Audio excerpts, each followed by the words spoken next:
My diamond ring? You know where it is? A bunch of bullshit. Hey, David, where's my guitar pick?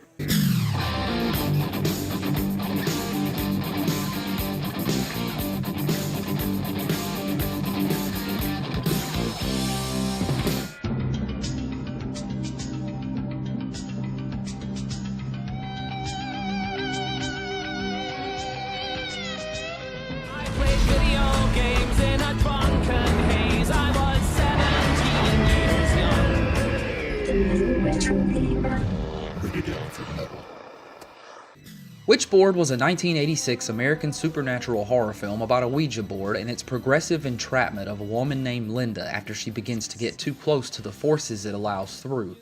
Written and directed by Kevin Tenney in his feature film debut, it never made a big impact upon release, and in fact it was criticized on multiple fronts.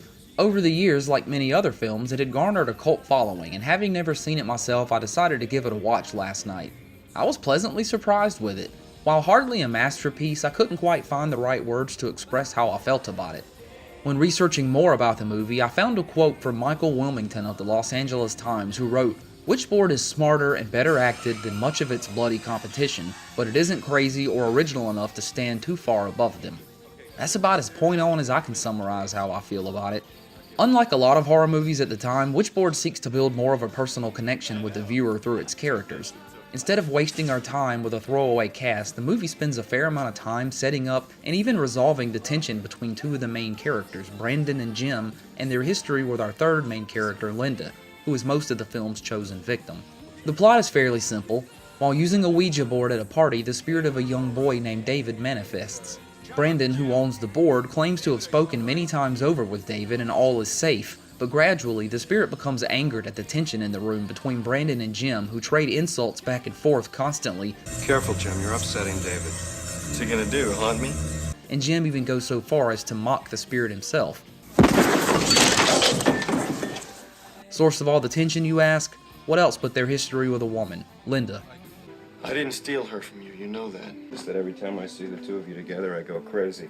Forgetting the board when he leaves, Linda starts to use it alone. She becomes obsessed with it, finding herself talking to whom she thinks is David several times a day until she finds herself helpless to the board, a victim of progressive entrapment, and fears David, whom she is now being terrorized by.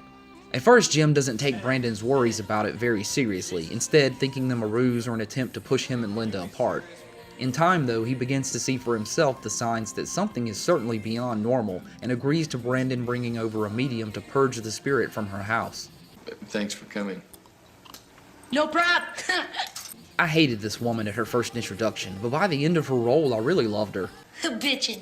Side note, her voice sounded so familiar to me and I couldn't place it. I did some digging and apparently she voiced a one-time character named Sam in an early episode of Family Guy that I do distinctly remember. I learned at church that if you're good, you go to heaven. But if you're bad, you go to a place where the dead believe they're still living and they pray for death, but death won't come. Now the rest of the movie plays out a few tropes, like when first Zarabeth, the medium, is killed, and our two main characters head to the location of David's death hoping to find more clues. Linda ends up being tossed into the walls a few times by the spirit and she ends up in the hospital. Now at a library in David's hometown, nearly an hour away, they find out exactly what happened to David, and using another board, they attempt contact at the location of his death. It is there they find out that it isn't David terrorizing Linda, it's actually a spirit named Malfader, an axe murderer who was killed by police inside of his house, the very house that Jim and Linda now live in. Back home, Linda's being released from the hospital, and after being attacked by Malfader, Jim eventually returns to find Linda possessed. Stop moving. As if that's not enough, the cop shows up, making an even further mess of things.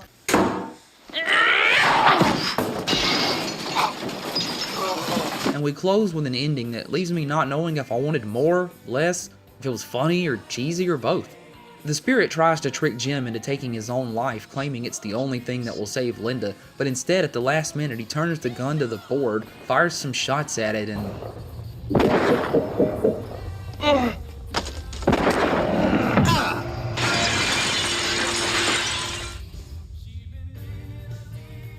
and that happens.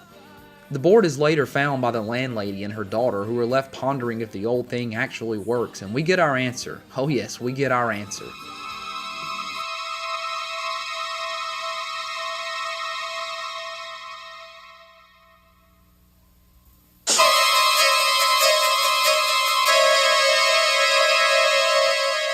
So Witchboard is no masterpiece. It's not particularly frightening, it's not expertly written, but what it does have is an aura of believability, if in nothing else, the very characters themselves and their emotional struggles.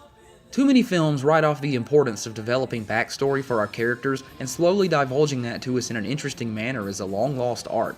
It can still be found at times, I know, and it's not fair to generalize all movies and genres to that degree, but you should take everything I say with a grain of salt anyway. It's just opinions, and my opinion is that Witchboard somehow holds some strange element of watchability, and I attribute that to the simple chemistry between the three main characters.